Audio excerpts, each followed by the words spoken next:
감사합니다. 다시금 모여 주의 음성을 들을 수 있게 하시고 모든 영적인 기관들이 주의 말씀에 귀를 기울일 수 있도록 성령께서 함께 하시니 진로 구원을 받은 자의 특징이 얼마나 위대한가를 다시 한번 생각해 봅니다. 인생은 모든 것이 미달이고 부족해서 제대로 잘 알고 가는 일이 참 적습니다. 오늘도 가르치소서 주의 성령으로, 오늘도 알아듣게 하소서 주의 성령으로. 그리하여 저희들이 예수 그리스도의 산지식을 영육에 얻는데 큰 도움이 되게 하소서. 예수님의 이름으로 기도합니다. 아멘.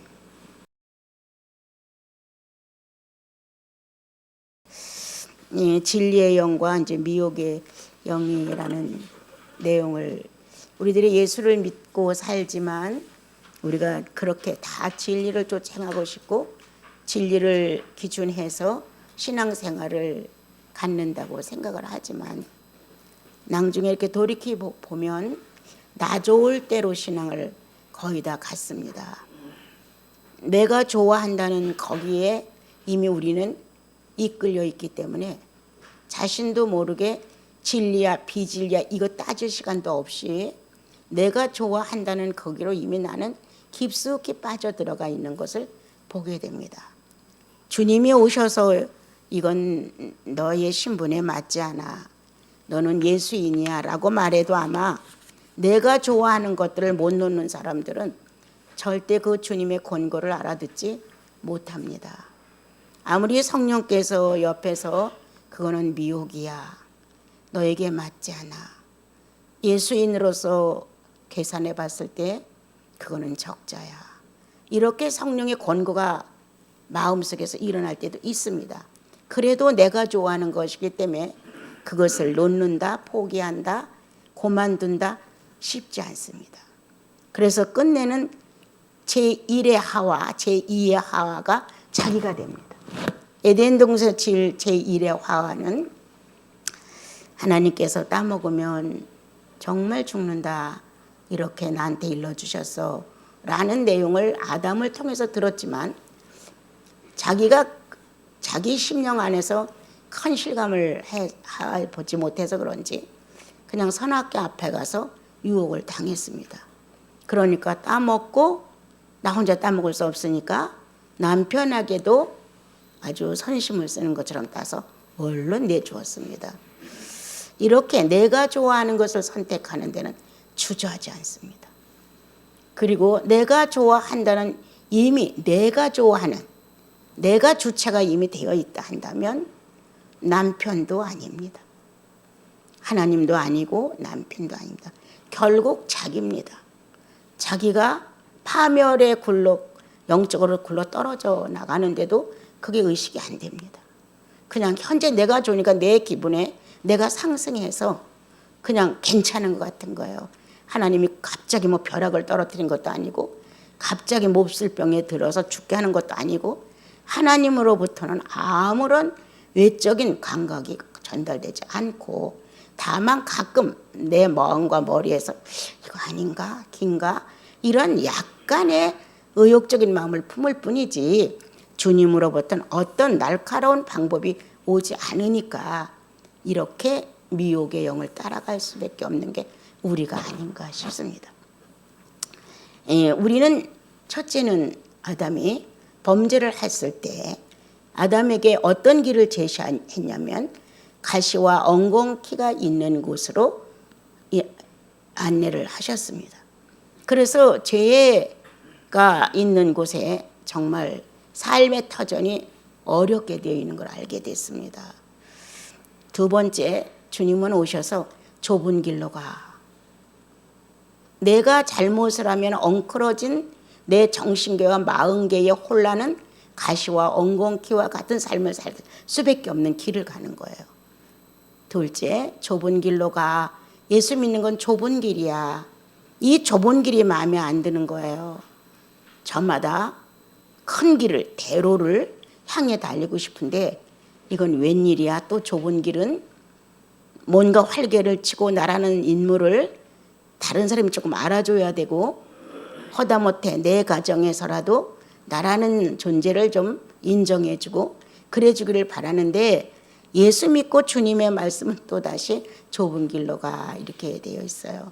그 다음에 세 번째가 이제 이사야서를 보면 대로로 가는 것이다.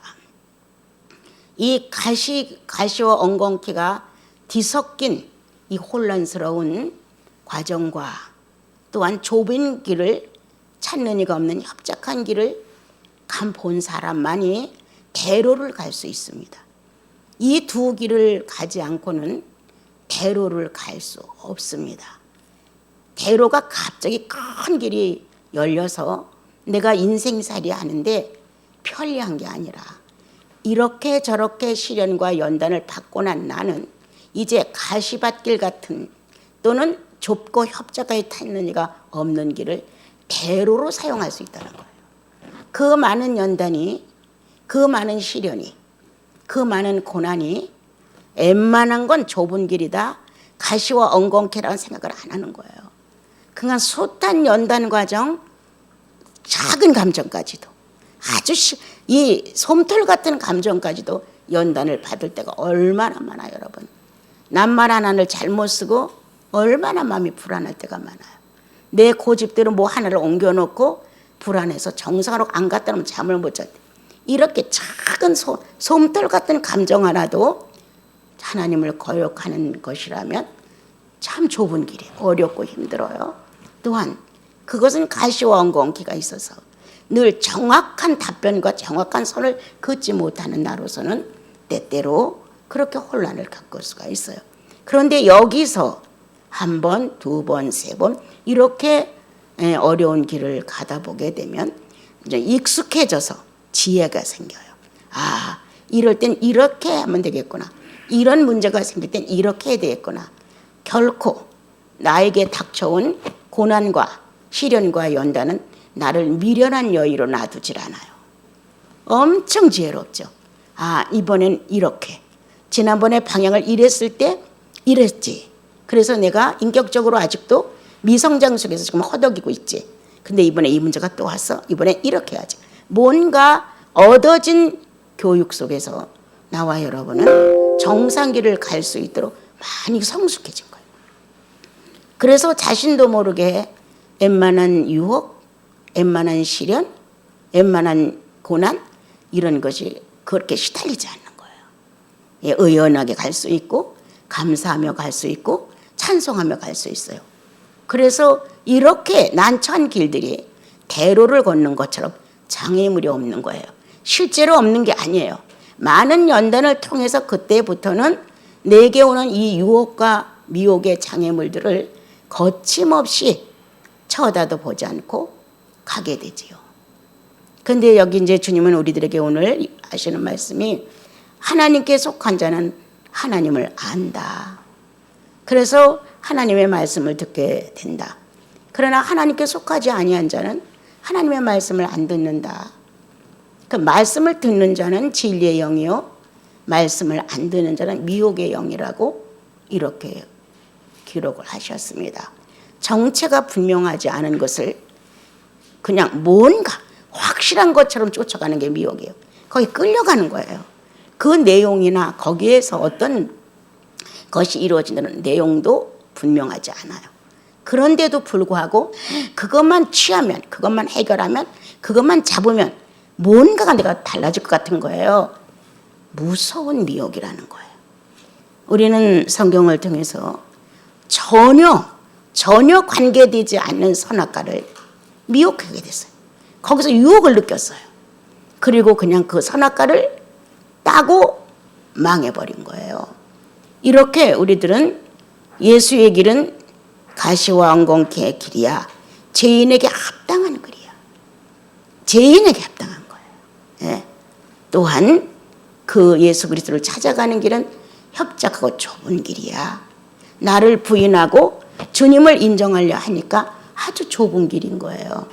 이 두 과정을 잘 넘어가면 이제 이 두 과정이 섞어서 와도 가시와 엉겅퀴와 그리고 좁은 길이 섞여서 나타나도 아무렇지도 않은 거예요. 거의 찬양과 감사와 지난번에 실패했던 것들을 경험 삼아 지혜로운 여인이 될 수 있고 용감한 형제들이 될 수 있고 이렇게 새로워지면서 여전히 바뀌지 않은 것이지만 내 안에서 내가 바뀌었어요. 내 안에서 내가 바뀌니까 아무것도 아닌 것을 그렇게까지 내가 유혹을 받아가며 달려갔던가. 이게 뭐라고 이거에 대하여 그렇게 흥미를 느끼고 좋아했던가. 이스라엘 민족이 하나님을 떠나 하나님을 섬긴다고 말하지만 하나님께서 너희들은 나를 떠났다고 그랬어요. 하나님을 떠난 그 마음은 자기가 좋아하는 걸 채우기 때문에 아무렇지도 않았어요. 자기가 좋아하는 걸 안 채운다면 불평불만이 막 쏟아졌겠죠. 그리고 신앙도 한번 점검을 해봤겠죠. 그런데 자기가 좋아하는 길로 가기 때문에 하나님으로부터 멀어져 간다. 성령의 참신한 역사가 없다. 기도해봐. 지금 당신이 어떤 선에 있는가? 기도했는데 아무렇지도 않았어요. 이렇게 답변할 수 있거든요. 아니에요. 왜 아무렇지도 않았어요? 내가 구원받은 자라면 구원받은 자 안에 반드시 성령이 존재하는데 어떻게 아무렇지도 않아요?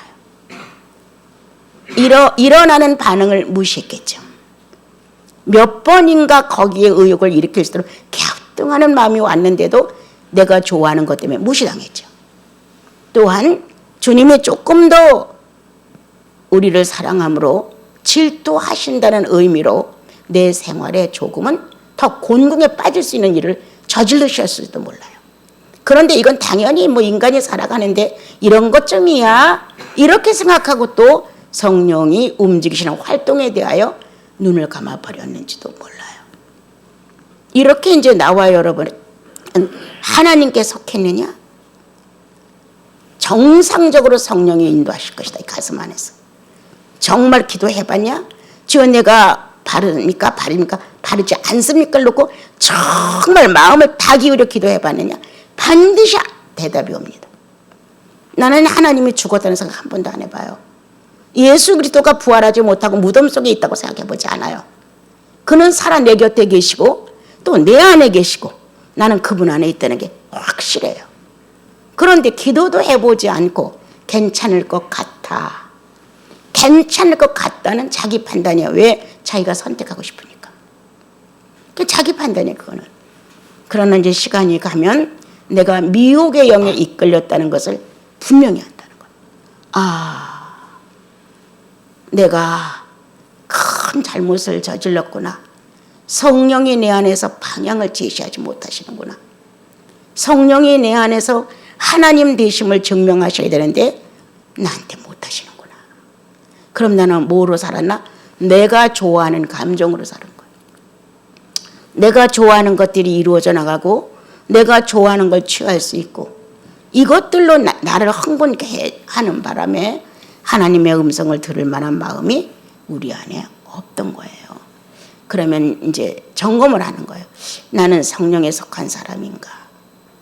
오늘도 나는 성령에 속한 사람으로서 하루를 살았는가?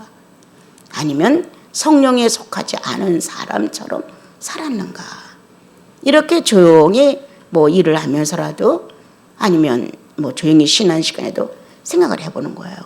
하나님께 속한 사람으로 살았으면 내 안에 바른 판단이 있다는 거예요. 옳은 판단. 자기를 볼 수 있는 거울이 환히 비춰지는 거예요. 그런데 미혹의 영으로 살았다면 하나님께 속한 행동을 하지 않고 살았다면 그 거울은 가려진 거예요. 뿌옇게. 그래서 실제 내 모습을 찾기가 어려운 거예요. 어떻게 보면 의인 같고 어떻게 한 건 또 죄인 같고 그래서 불투명스러운 거예요. 이렇게 자기 자신을 주님 앞에 나와서 내놓으려고 할 때 이럴 땐 죄인 아니야 이거? 잘못 사는 거 아니야? 이렇게 하다가 아니야 또 이럴 땐 내가 바르게 한 거야. 이건 하나님의 사람이지. 이렇게 혼미한 데 빠져가지고 우리는 스스로 자기를 죄인인가 의인인가의 판단력을 제대로 못할 때가 있다는 거예요. 그렇다면 분명하게 말하고 싶은 것은 성령의 사람이 그 순간 아니다. 지금 살아온 시간들을 본인 자체가 생각해 봤을 때 그렇다면 그거는 성령의 시간은 결코 아니다. 내가 좋아서 내가 선택을 하고 내가 가니까 나에게 좋은 거지. 성령의 사람이 성령을 통하여 기쁨이 아니라는 거예요. 그래서 나와 여러분은 기본이 서야 되는데 정말 내가 항상 주의 성령이 움직여 가시는 대로 가장 작은 미소한 일일지라도 함께 갈 수 있는 나인가를 찾아봐야 돼요. 그리고 난 어린아이처럼 됐으면 좋겠어요. 나와 여러분이 좀 순진했으면 좋겠어요. 성령 안에 좀 순진해서 야 함께 가자. 예. 우리 좀 쉬었다 갈까? 그러지요.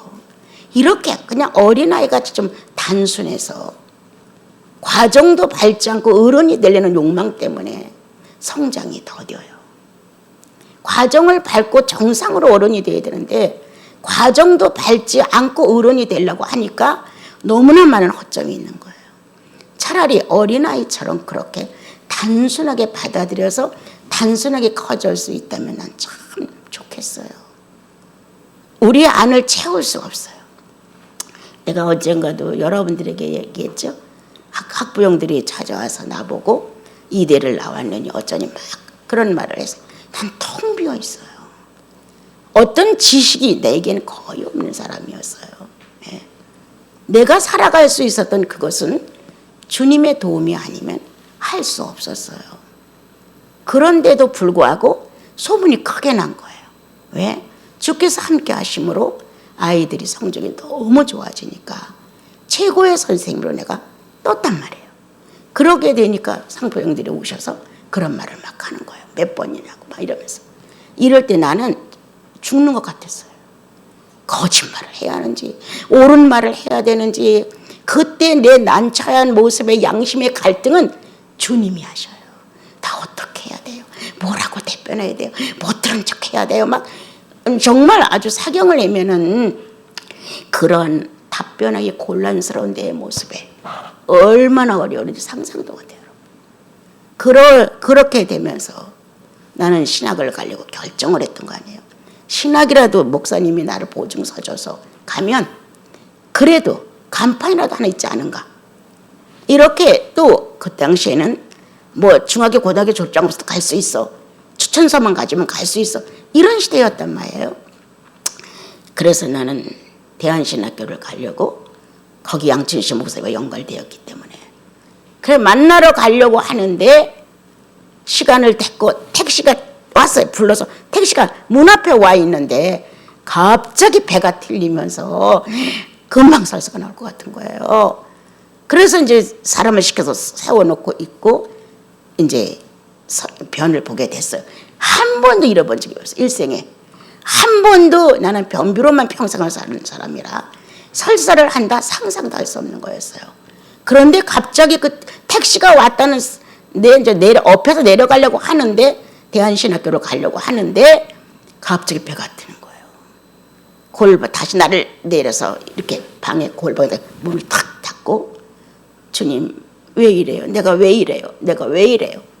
막 내가 왜 이러냐고 해놓고 이제 변을 당시에는 변기가 없어서 요강이었죠. 거기다 보고 나와서 가려는데 또 그러는 거예요. 그래서 내려앉아가지고 주님 나 학교 가야 돼요. 난 아무것도 가진 게 없어요. 난 가야 돼요. 이런 식으로 하는데 베드로가 신학했느냐. 난 진짜 이런 경험이 나를 너무 많이 울린 거예요. 베드로가 신학했느냐. 딱 떨어져요. 어떻게 할 수 없을 만큼. 그런데 나도 모르게 고개가 푹 떨어지면서 아니요. 더 이상 주님 뭐라고 하겠어요. 그죠? 그렇게 질문하죠. 베드로가 신학했느냐? 그럼 너도 가야 된다 이거죠. 근데 나는 아니요. 내가 어떻게 해야 돼? 또 주님의 응답을 기다려야 돼요? 끝난 거예요. 그래서 그분 기다린 분 미안해서 돈 줘서 보내고 앉으니까 아무렇지도 않아. 거짓말 같은 일이었어요. 이런 일이 2번 있었어요. 신학교를 가려고. 그런데 나는 절차상 신학교를 갈 만한 학벌이 없어요. 그냥 그 당시에 무식한 사람도 열정에 불타고 전도에 불타면 유명한 목사님이 추천서 하나 써주면 그냥 들어가는 거였어요. 신학대학교가 아니라 신학교니까. 이랬던 것. 나는 너무 허황됐다. 나는 내가 그 예수를 만났고 구속이 뚜렷했고 은사로서 많은 걸 경험했는데도 불구하고 나는 내가 가진 것이 없다고, 배운 것이 없다고 나는 그렇게 출렁거렸다. 그런데 너무 꼴사납게 내가 날뛰니까 주님이 그렇게 내 생리를 갑자기 바꿔서 그냥 변을 오줌처럼 누게끔 만들어 놓으셨어요. 그리고 베드로가 신학 갔느냐. 주님은 너무 정확해요. 이토록 친밀하게 옆에서 함께 생활을 하시는 주님을 놓고 뭐라고 말을 해요? 말할 수가 없죠. 나는 미혹에 이끌렸었다. 나는 미혹의 영에 내가 못 배웠다는, 가진 것이 없다는, 누구한테 못 간판 하나를 내놓을 수 없다는 것 때문에 나는 사무쳐 있었다. 이것이 조금 유명세를 타, 내가 학원을 잘 운영해, 학생들이 너무너무 많아, 여기저기에서 간증하라고 오라 그래, 성공했다고. 이럴 때 내 모습의 허점이 너무너무 부끄러웠던 거예요. 그래서 그렇게 미혹의 영을 정말 내 속에서 역사해서 그 욕망이, 탐욕이 그런 일을 저지르더라고요. 욕심이 미혹의 영을 끌어들이더라고요. 그렇게 해서 하나님 앞에 엄청난 성령 근심케 하는 자가 될 수 있었어요. 자칫 잘면 성령 소멸케 하는 자가 될 수 있었어요. 자칫 잘못하면 성령 회방하는 자가 될 수 있었어요. 그런데 남들이 볼 때는 아무것도 아니에요. 그죠? 뭐 신학 갈 수 있으면 가는 거지. 그런데 주님은 아니시라는 거예요. 난 나대로 사는 게 정답이었다는 거. 나대로 사는 게 정답이었는데 내가 학생들을 가르치고 커지고 유명해지고 여기저기서 간증을 하고 이러니까 소개할 때 아무것도 없는 거예요. 내놓을 게 아무것도 없는 거예요. 그러니까 거기서 더, 그 당시에는 더 유명해지려고 그러지 그 마음도 없었어요. 다만 부끄럽고 창피하고 너무나 빈털털이니까 뭔가가 필요하다는 것을 느꼈을 뿐이에요. 그런데 훗날 내가 보니까 허황기였어요. 이야, 절차도 없이 신앙만 나오면 뭐해. 갖고 내게 쌓여진 게 뭐야. 영어 문장 하나를 제대로 할 수 있어. 제대로 함수 하나를 풀 수 있어. 무엇 하나가 있어. 그렇게 미혹의 영에 이끌려 하나님께 속하였다면 하나님의 속한 자로서의 하나님의 음성을 들어야 되는데 하나님의 음성은 들을 생각을 안 하고 어찌하든 방법을 써서 내가 신학교만 나오면 내가 그동안 과정 없는 못 배운 거는 다 묻혀버리겠지. 이런 심보가 내 안에 있었던 거예요. 여러분. 나 여기서 자유함 받으면서 엄청 달라졌어요. 아무것도 갖고 싶지 않고 부럽지도 않고 비교도 안 하고 난 나대로 살아가는 게 좋아. 나대로 있는 걸 주님이 좋아하신다는 거예요. 나대로 있는 것을 그분이 기뻐하시는 거예요. 사람들 속에서 인기가 있고 인정이 되고 내가 가진 것을 펼쳐서 전시장처럼 자랑을 하고 이게 아니에요. 그래서 내가 연약한 가운데 있으므로 주님은 강하실 수 있었다. 연약한 나를 들어 당신의 강함을 드러낼 수 있었다. 오늘도 내가 이 수요 예배를 준비하면서 주님 나 얼마나 무식해요. 무식한 나에게 이러한 내용이 있다고 하는 것 당신을 나타내기 위해서입니다. 무식한 나로 인하여 당신은 너무너무 유식하십니다. 그런데 내가 이러한 데서 약간의 낱말의 궁핍을 느끼지만 내 영혼 안에 당신의 지식 전달함은 내가 어느 정도 공감합니다. 내가 낱말에 대한 장애를 느껴요. 어떤 말을 써야 할까? 그렇지만 내 영혼 안에서 그분을 만나는 산지식에 대해서 난 안다는 거예요. 그분 내 자랑의 대상이시고 모든 삶의 목표이신데 이렇게 말씀을 가르칠 수 있는 어떤 시간이 오면 내 유식이야. 내 무식에 그분은 유식이야. 그래서 거기에서 또 한 번 내 마음이 간절해지는 것은 내 비인격이 인격에 맞춰가길 바라는 거예요. 이렇게 내 무식이 유식한 것처럼 나타날 수 있는 그분의 시간이란 말이에요.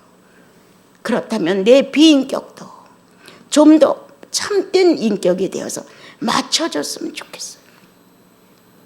인격이 너무 모자라고 부족하니까 하나님의 말씀을 전달할 때도 조금은 주춤거려요.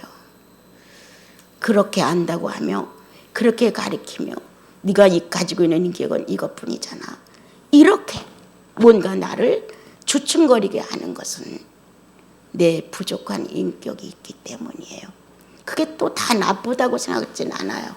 왜냐하면 그것은 과도하게 앞장서지 않게 하시거든요. 예, 과도하게 잘난 척 안 하게 하시거든요. 어디서를 누구를 만나도 내 부족을 인정하는 언어가 꼭 나가거든요. 그건 제가 아니에요. 주님이 하셨어요. 이제 아까도 내가 우리 삼장로님 오셨을 때 내가 세뱃돈을 받았어요. 어떤 분이 교제를 전화로 했는데 거기서 은총이 입혀져서 변화를 받고 남편도 변화를 받고 그 말 한마디가 이렇게 나를 변화를 시켰다고 세뱃돈 드리고 싶어요 라고 전화가 온 거예요. 여기 다니는 분은 아니요. 가끔 그 전에 왔었어요. 주님이 수고하시고 수고비 내가 받는 거예요. 예. 그것도 엄청 오래됐어요. 시간이 몇 달이나 지났는데 그때 전화로 교제를 했는데 그 말씀 한마디가 아마 원장님은 잃어버리셨을 거예요. 지나가는 말로 저에게 던지셨어요. 그러는 거예요. 그건 내가 한 게 아니에요. 성령께서 하셨어.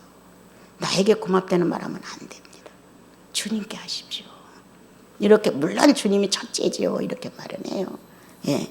그래서 주님 때문에 내 약함이 더 드러난다. 난 너무 좋은 거예요.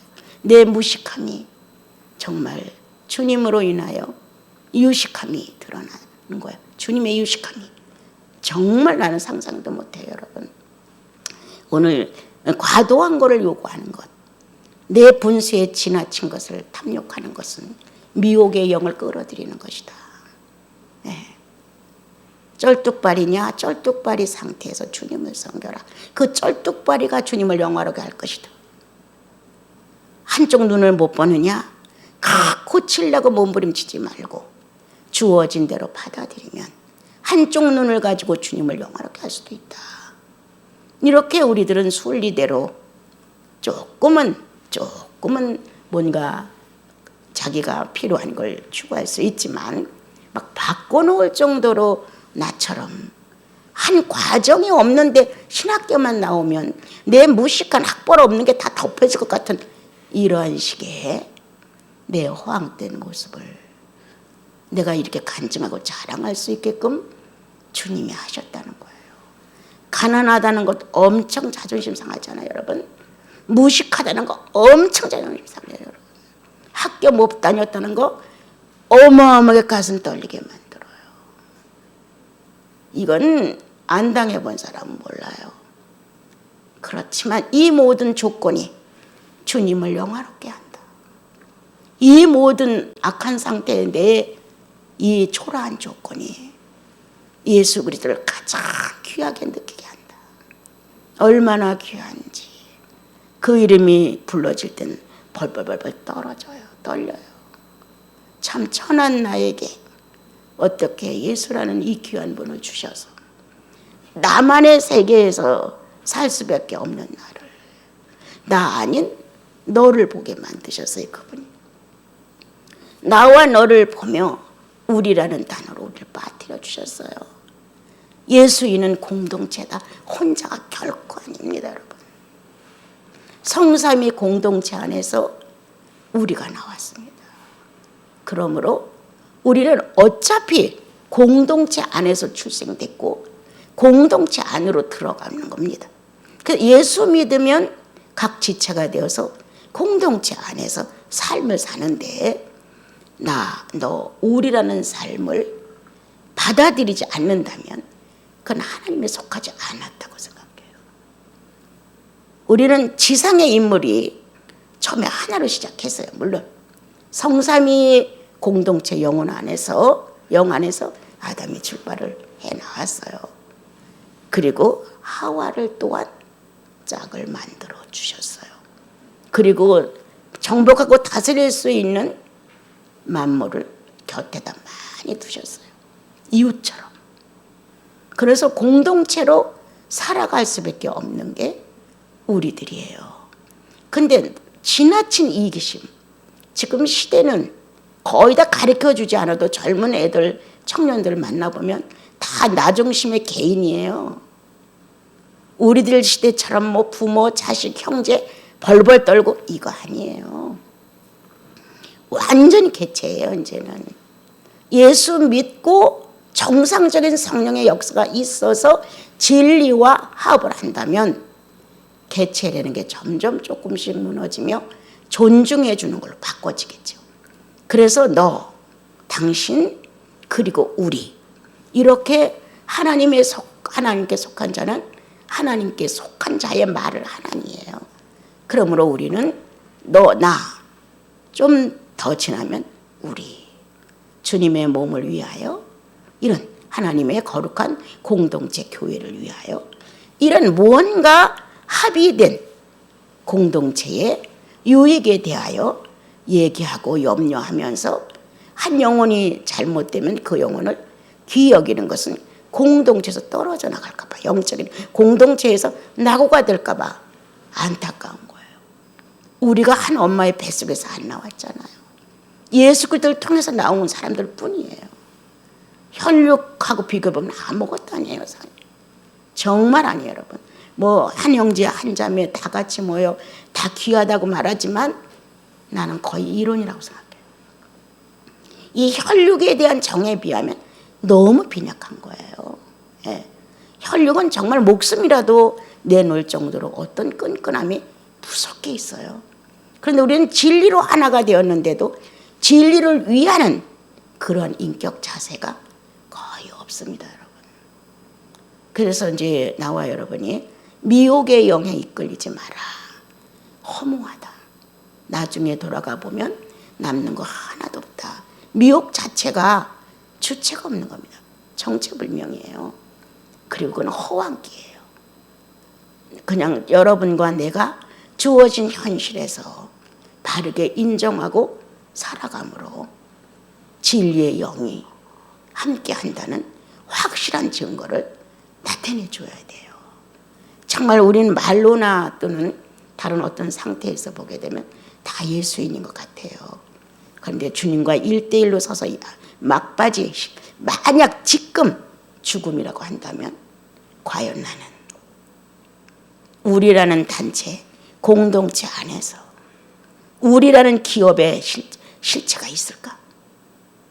예수 그리스도의 몸이라는 이러한 마음으로 간절한 기도를 해본 적이 몇 번이나 있을까? 찾아가 서로 화합하려고 애쓴 적이 몇 번이나 있을까? 무언가 우리들에게는 실제적인 예수인의 모습이 없는 거예요. 여러분, 좀 더 예수께 충실합시다. 예수님께 진실합시다. 예수님께 충실하고 예수님께 진실해야 나의 가식이 무너져요. 내 위선이 무너져요.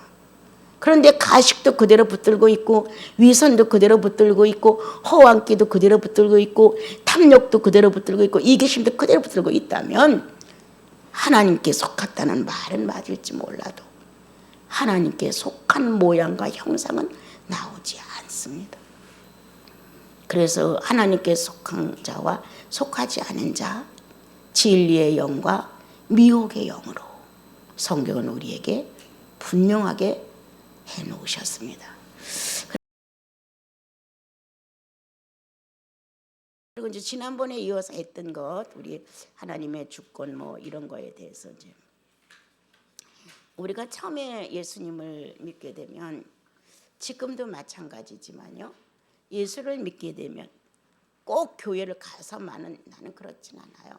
혼자 성경을 읽어도 괜찮고 누구의 도움을 받아서 세미나에 가도 좋고 또 아니면 개인적으로 교제를 해도 좋고 아니면 무심코 대자연 속에서 발견해도 좋고 무언가 새로운 의식이 하나님이라는 존재와 연결될 것을 깨달을 때가 있어요. 그런데 이제 직접적으로 교회에 와서 이제 함께 어울려 찬양을 하면 그 내용이 뭔지도 모르는데 그냥 눈물이 쏟아질 수가 있어요. 또한 그 내용이 말씀이 뭔지 모르는데 그 말씀이 나를 막 감격하게 만드는 거예요. 이렇게 무언가가 체험이 될 수 있는 어떤 현상들을 갖게 되는 거예요. 그게 안 잊혀지죠. 육체만 움직였으면 끝나요. 그런데 우리의 영혼이라는 심령이라는 거기까지의 울림이 있으면 그때 분명히 뭔가 있어서 타락되어 나와서도 여운이 남아요. 혼과 육체를 울렸어도 내 안에 어떤 증거가 있다는 사실이 분명히 살아있어요. 그래서 타락되어 나가서 교회 생활을 하지 않고 사는 사람들 속에도 이 여운이 남았기 때문에 끝내는 주님께로 돌아오는 의식을 죽음 직전에도 다시 만나는 거예요. 예, 삼자 우리는 잘 몰라도 본인은 알아요. 자기 영혼 의식 안에서 주님을 찾아요. 또 커늦게 울어요. 이렇게 그 한 번쯤 나를 진동시키고 울린 성령의 실체성이 내 영혼과 나를 알 수 있는 심령계까지만 와 닿았다 할지라도 그 추억과 영혼이 그 사람을 꼭 예수 만날 수 있는 축복을 해주시는 거예요. 그래서 이제 우리들이 예정론이나 뭐 이런 거에 대해서 내가 굉장히 무식합니다. 그런데 이렇게 이제 성경을 가리키다 보면 꼬집어서 제목을 달아서 선택론, 예정론 이렇게는 안 했어도 굉장히 많이 나옵니다. 그런 내용이. 근데 이제 지난번에 그런 질문 문제로 인해서 조금씩 했는데 여러분들도 프린트물 가졌죠? 전지 우리 식구들 몇 명 안 되지만 그래도 지식을 새롭게 갖고 있으면 여러분들에게 도움이 될 거예요. 이게 100%다라고 지난번에도 말했어요. 장담하지 않아요. 나도 그냥 내가 주님 안에서 깨닫고 느끼고 감사하고 체험했던 거의 일부분이지 나라고도 합니까? 다른 분들은 어마어마하게 배우고 원어풀이를 하시고 희생을 엄청나게 한 거예요. 그리고 다들 정리를 해놓으신 거예요. 그래서 그분들이 그렇게 해놓은 것도 나는 잘 몰라요. 정말 몰라요. 그냥 성서를 읽으며 이렇구나, 이런 것이었구나, 이렇게 이제 맞춰간 것들이 저에게 약간의 지식이 되어 있는 것이죠. 여기 주권 해놓고 전능, 나는 전지전능해, 나는 스스로 존재자야, 나는 기묘자야. 이게 절대적인 주권의 합이에요. 세 분의 주권이 하나로 있는데 나는 전지전능해, 나는 스스로 존재자야, 나는 기묘자야. 하나님 한 분을 이렇게 묘사하셨어요. 예. 그래서 하나님이신 성부, 성자이신 예수 그리스도, 성령이신 하나님, 이렇게 세 분의 실체를 이미 구약시대에 소개를 해 주신 거예요. 이 세 분이 딱 합친 것이 주권이에요. 이분들 중에 하나만 아니라고 해도 그건 있을 수가 없어요.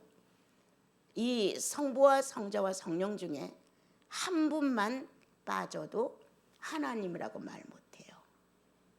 세 분이 다 같이 있어야 하나님이에요. 그런데 성부 시대에는 두 하나님이 조용히 계셨고 성자 시대에는 성부와 성령이 조용하셨고 다시 주체가 누구냐? 성령 시대가 와서 지금은 성령이 일하시고 두 분의 분은 곁에서 엄청난 협력을 담당하시죠. 그래서 이 세 분 중에 누가 하나라도 빠지면 하나님은 될 수 없습니다. 이와 비슷하게 우리들에게도 지정의를 넣어주셔서 감성, 지성, 의지가 있는데 하나만 빠져도 인격이 아니 됩니다. 감성이 빠져도 안 됩니다. 의지가 빠져도 안 됩니다. 지성이 빠져도 안 됩니다. 이 세 분야가 그대로 기관이 꽉 차 있어야 인격이라고 합니다. 그런데 어느 날 감성이 주체가 됐어요. 감성이 주체가 되면 지성과 의지가, 성부가 주체가 되면 성자와 성령이 옆구리에서 협력체로 그분의 주체성이 바깥으로 나가 하나가 되기를 바라는 것이 있었어요. 그래서 감성이 주체가 될 때 의지와 지성은 옆구리에서 돕는 배필이었다. 이해하시면 좋겠어요. 돕는 배필, 협력체. 다시 지성이 활동을 했어요. 지성이 주체가 되어서 움직일 때 감성과 의지는 또다시 협력체처럼 그렇게 계셨어요. 그리고 의지도 주체가 될 때는 감성과 지성이 옆구리에서 갈빗대가 되어주고 있었어요. 이렇게 된 것은 지난번에 조금 설명해 드린 것처럼 세 분의 주권이 하나로, 이 전지전능하신 분의 주권, 기묘자의 주권, 스스로 존재자의 주권 속에서 피조물에게 맞는 주권을 주셨다고 말했어요. 그게 지정이었다. 인격체였다. 그래서 피조물에게 맞는 주권을 주셨는데 우리가 범죄함으로 인하여 이제 이 피조물에게 맞는 주권이 크게 활동할 수 없었다, 이렇게 되었었어요. 그래서 이제 제가 잊어버렸었는데 갑자기 이 주권의 세 가지, 순리적 주권, 절대적인 주권, 무조건 주권이 딱 생각이 났어요. 이야, 내가 이거 묻어놓고 그냥 갈 뻔했는데 이게 생각이 나다니. 그래갖고 누웠다가 뻘떡 일어나서 이제 저기 연필을 주워가지고 썼어요. 예, 순리적인 주권, 하나님의 창조주로서예요. 창조주의 순리적 주권이 부부관계예요. 부부관계는 창조적 주권 중에 순리적 주권입니다. 그냥 이렇게라 이런 게 아니라 주권으로 했지만 순리적으로 풀어가는 주권을 사용하셨어요. 그 다음에 절대적인 부모와 자녀 관계예요. 이건 유전자의 절대적인 주권이에요. 유전자의 주권. 그 다음에 다시 무조건적인 주권, 상정과 종의 관계예요. 이 주권의 3분야를 보면 여러분들이 조금 더 이렇게 수월해질 수가 있어요. 예, 우리는 한 가지만 가지고 막 절대적인 주권이라고만 말을 하지, 절대적인 주권이 어떻게 응용돼서 어떻게 풀어나가서 우리가 어떻게 이거를 사용해야 되는지, 어떻게 또 이것을 인정하는지 잘 몰라요. 나도 몰랐어요, 여러분. 정말 그래요. 그런데 이게 어느 날 이렇게 알아진 때가 있었어요. 그런데 이게 갑자기 순리적 주권이 제일 먼저 탁 떠오르더라고요. 아, 그래 맞아, 이렇게 이제 하게 됐어요. 그래서 이제 로마서로 이제 한번 들어가서 9장 7절부터 13절을 한번 보면요.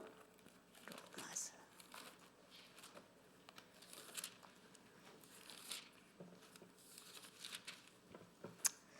예정과 이제 주권 안에서 모든 것은 이루어지는 거거든요. 예정과 선택도. 9장 7절에서 13절을 한번 같이 읽어볼까요? 또한 같이 읽죠. 또한 아브라함의 씨가 그의 자녀가 아니라 오직 이삭 씨로부터 난자라 불리라 하셨으니 곧 육신의 자녀가 하나님의 자녀가 아니요 오직 약속의 자녀가 씨로 여김을 받느니라. 약속의 말씀은 이것이니 명년 이때에 내가 이르니 사라에게 아들이 있으리라 하시고, 이제 그 쭉 내려가면 부부가 있음으로 인하여 순리가 이루어져 나가요. 그래서 이 모든 이 만물의 지금 순리는 거의 이 주권이 어떤 주권이 들어왔냐면 순리적으로 시간이 지나고 때에 맞춰지고 그리고 그 때에 적합한 일이 이루어지고 이렇게끔. 그래서 아브람과 사라가 만나서 아직 씨를 못 받았지만 하나님께서는 그 순리 안에 자식을 넣어서 다시 부부 관계를 이어가고 하나님의 뜻 있는 예정이 그를 통해 나오게 하셨어요.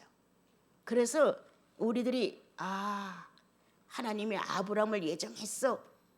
아브람이 이렇게 생각하지 마시고 그때에 하나님께서 하나님의 사역을 하기 위한 그때에 맞는 사람이 하나 있었는데 이름이 아브람이었던 거예요. 아브람이 뱃속에서 이렇게 나갈 때부터 너는 그렇게 해야 돼 이게 아니라 하나님은 늘 사람을 찾으셨어요. 왜? 자기 사역을 위해서. 본인의 사역을 완성시키기 위해서 대자연을 다 사용해요. 그런데 사람을 사용해요. 그래서 사람을 사역자로 삼으셨는데 어찌하든 하나님의 뜻을 이루어야 되는 거란 말이에요. 그래서 이제 아담이 실패를 하고 사건이 쭉 지나가면서 아브라함은 다른 시대에 어떤 부르심이 다른 것처럼 나오게 되어 있어요. 창세기를 한번 읽어보시면 알아요. 그래서 이제 아브라함을 불러 사라를 통하여 아기를 낳을 수 있는 그러한 순리 과정을 거쳐서 하나의 씨를 얻어내는 것. 이것은 꼭 아브람과 사라만이 아니라 그렇게 부부관계를 가지고 순리 안에서 이루어지는 것처럼 모든 만물의 순화 과정을 통하여서 어미로부터 씨로 아기로부터 또 다시 뿌리로부터 씨로 이렇게 계속 번식해 나가는 거예요. 알이 나오고 병아리가 나오고 암탉이 나오고 또 다시 나오고 이렇게 이런 순화 과정을 통하여서 하나님의 순리적인 주권이 행사될 수 있었는데 예정이라는 것 미리 정해놓는 것 하나님께서 이렇게 한다 하고 미리 정해놓은 예정은 참 많아요. 사람을 하나님의 형상대로 모양대로 주권 행사지만 주권 행사 안에 예정이 쫓아왔어요. 그게 예정이에요. 나는 하나님의 예정 속에 내가 스스로 성경보다 놀란 것은 여자의 후손이라는 게 그렇게 내 가슴을 찌르고 들었어요. 이러한 예정을 누가 할 수 있겠는가? 전지전능하지 않은 분이면 이거 못해요. 그런데 그 주권 안에서 예정했다는 거예요. 여자의 후손을. 그런데 이것을 이사야가 처녀라고 구차와서 딱 드러낸 거예요. 얼마나 통쾌했는지 처녀가 잉태와 아들을 낳으리니 이 내용이 엄청나게 울렸어요. 그 전에. 그래서 그걸 한동안 가리킨 적도 있었죠. 처녀가 잉태하여. 그래서 하나님께서는 이와 같은 일을 하셨는데 주권 안에서 늘 예정을 하시는 거예요. 주권 바깥에서는 절대 아니에요. 그런데 하나님께 맞는 주권 안에서 예정을 하시고 또 선택을 하시는 거예요. 그래서 오늘은 여기서 이제 이런 거를 우리가 이제 보면서 조금 여러분과 내가 성경을 좀 읽어가면 로마서를 많이 읽으시면 될 수가 있어요. 그래서 여자의 후손이라고 그분은 절대적인 주권 안에서 예정을 하셨다. 또 다시 조금 더 넓혀가면 세 분의 하나님은 이 거룩한 주권 안에서 또 예정하셨다. 메시아를 내보내기로. 타락했을 경우 아담이 범죄했을 경우 반드시 대속물로 나가야 했다. 또 한 번 반드시 이것을 구속받은 대속감을 받은 사람들을 위하여 성령은 예정된 분이다. 그런데 성령과 메시아를 예정했다고 딱 묶기엔 아까워요. 하나님이시기 때문에. 그때에 따라 하나님의 사역에 한 시대를 맞춰가려면 사람이 예정이 돼야 돼요.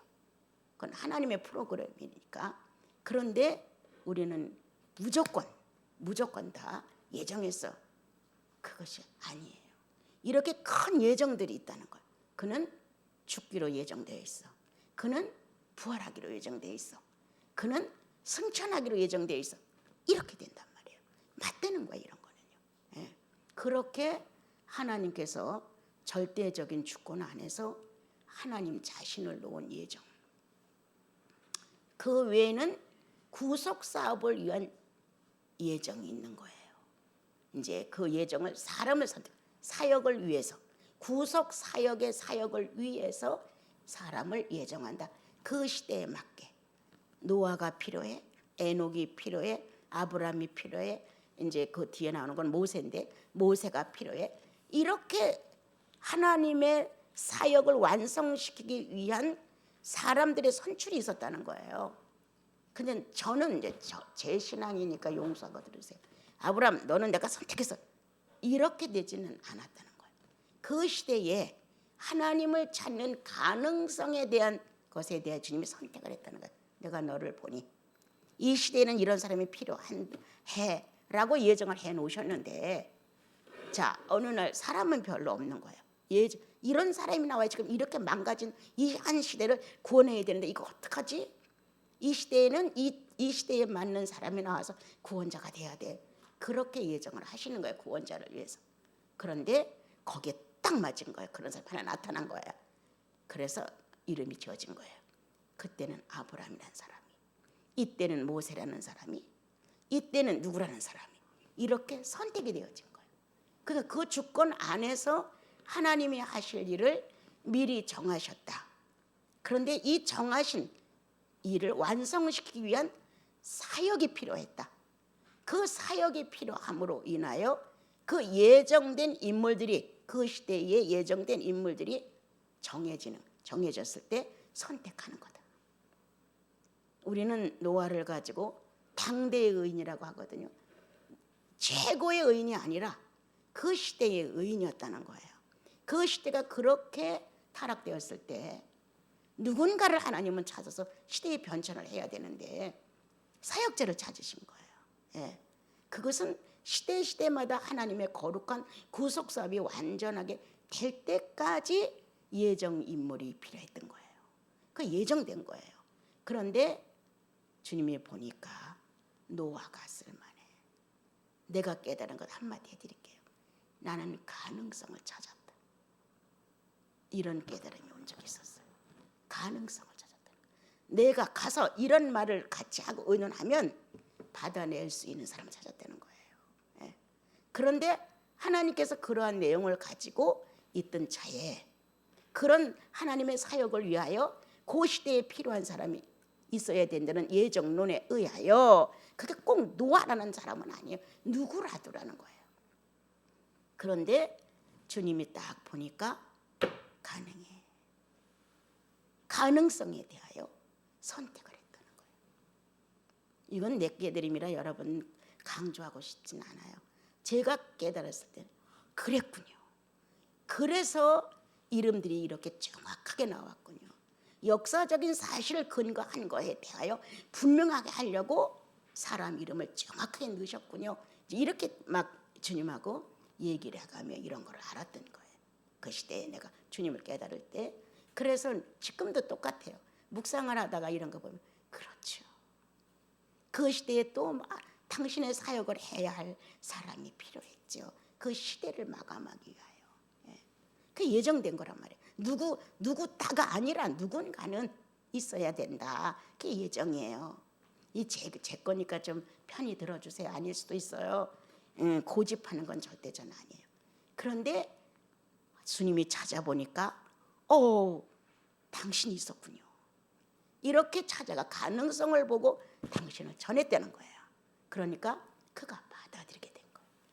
예, 하나님의 영적인 야훼 시대에 뭔가 그분에 대한 말씀과 그분에 대한 마음이 있었던 사람 중에 가장 원만한 사람을 주님이 선택했다는 거예요.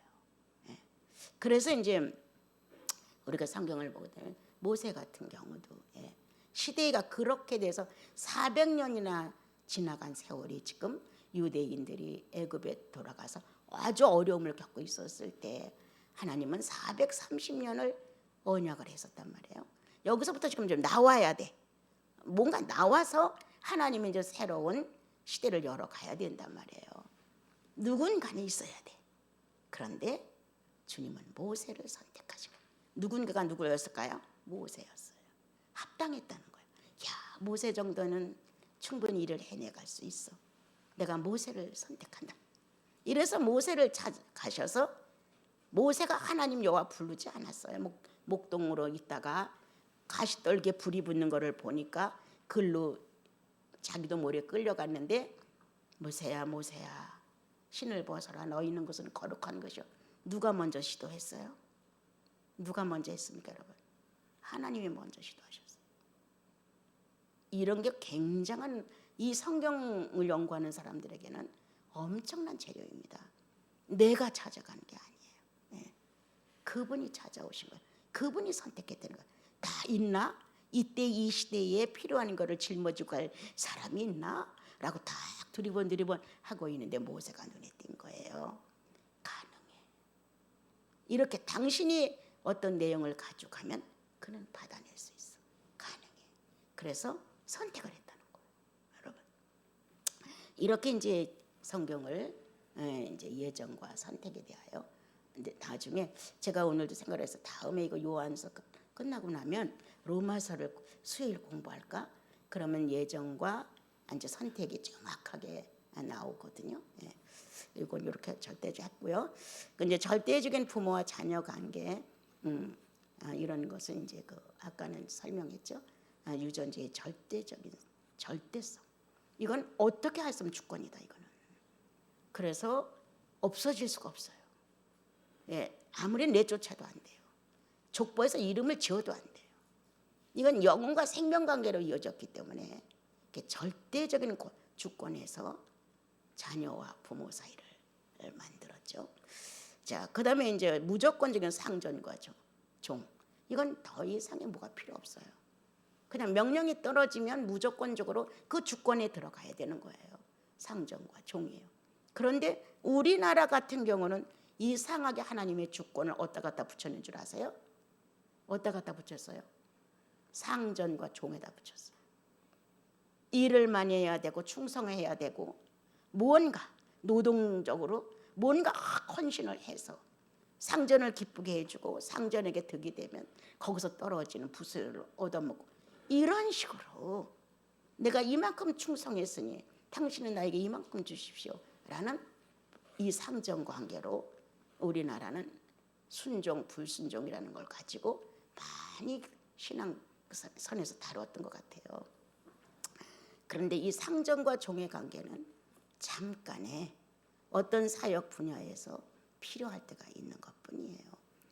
그래서 이 정경 구절은 다음에 읽고 같이 할게요. 자, 그 밑으로 이제 내려오면요, 주 안에서 예정 이렇게 되어 있는 것 중에서 첫 번째 주권은 우주 창조였어요, 세 분의. 둘째 주권은 새 창조였어요.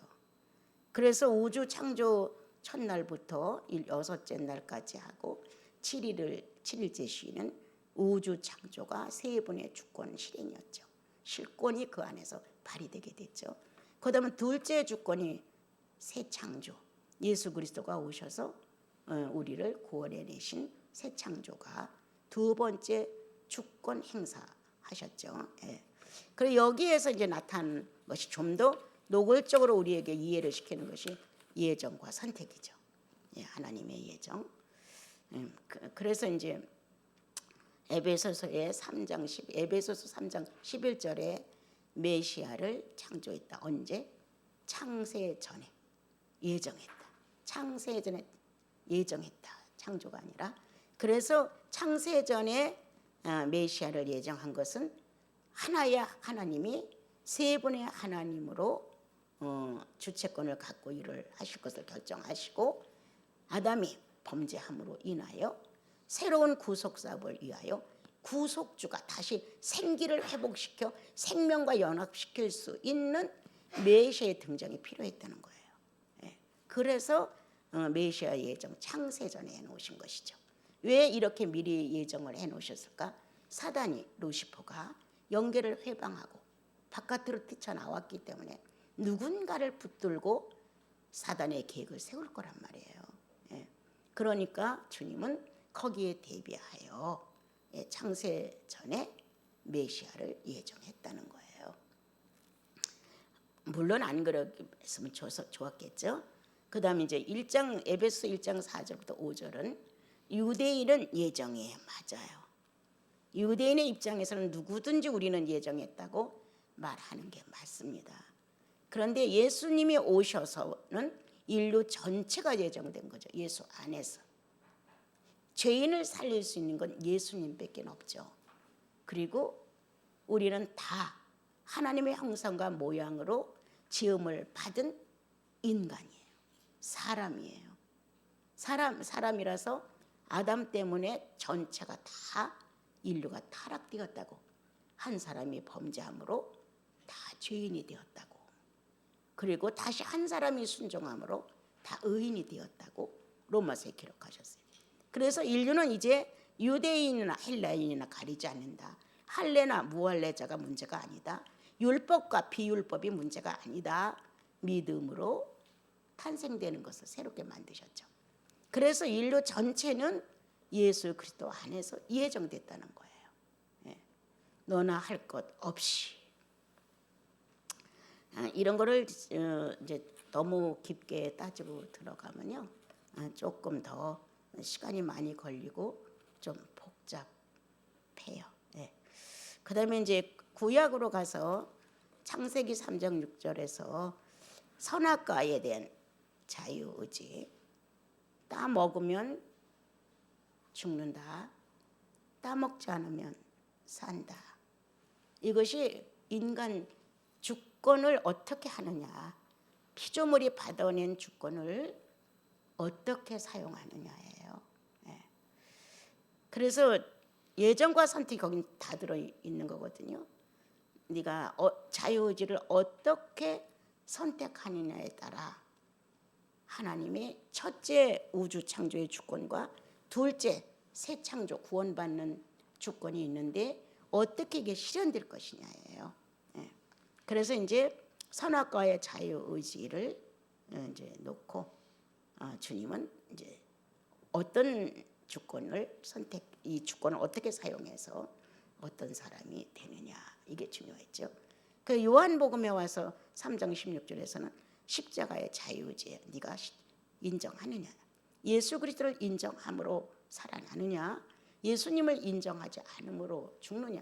다시 말하면 구세주의 구속사업에 네가 정말 새로운 마음으로 태어나느냐 아니면 아니냐. 이렇게 두 가지 신약과 구약의 자유의지를 놓은 예정이에요. 자유의지를 놓은. 그래서 이제 내가 만약 선악과를 안 따먹었어. 안 따먹은 선택을 해서 피조물에게 맞는 선택 중에 안 따먹었으면 안 따먹은 생명나무가 출현을 했을 것이고, 그런데 따먹었어요. 따먹고 이제 자유의지를 상실시켰어요. 그러므로 어떻게 됐어요? 에덴에서 쫓겨나는 것이 됐어요.